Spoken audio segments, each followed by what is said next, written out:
Noi abbiamo invitato Giuliano Fogliani, consigliere provinciale della Lega Nord di Venezia. È vero, Renzi mette la faccia, però come la mettiamo con l'economia? Perché comunque ci sono molte aziende anche nel nord-est che continuano a soffrire. Ok, le promesse di sgravi, però insomma, pane pane, vino al vino. Ci vogliono le cose concrete, o sbaglio? Assolutamente, ci sono delle aziende che funzionano bene, aziende che esportano, ma ci sono molte aziende che hanno veramente delle problematiche enormi in questo momento. Probabilmente anche per dei demeriti, cioè non è che le cose vanno bene o vanno male perché c'è il destino, voglio dire.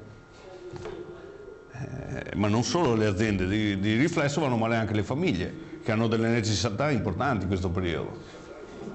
E soprattutto non consumano. No, non consumano. Quindi lei ritiene che comunque con la detrazione dell'IRPEF, con queste misure che dovrebbero entrare a regime, l'italiano medio possa in qualche modo spendere di più?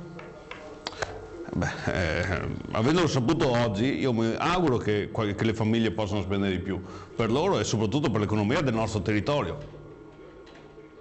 Ho capito, Fogliani. Senta, la posizione della Lega con Renzi non è mai stata dura. No. Vabbè, Salvini lo definisce Renzel. Vabbè, la Lega è all'opposizione in Parlamento in questo momento e valuterà tutte le situazioni, giustamente. Stiamo cercando anche di capire... Fogliani che la Lega era molto più dura nei confronti del governo Letta. Sicuramente si sta cercando di capire cosa può fare questo governo, perché ha dato un piano, soprattutto nel settore dell'economia, lungimirante e con tempi brevi si cercherà di capire volta per volta cosa vuole fare. Quindi è troppo presto perché la Lega giudichi questo governo, in particolare il primo ministro? Beh, secondo me sì. Bene, ringraziamo dunque Giuliano Fogliani per il suo intervento. Linea alla redazione centrale.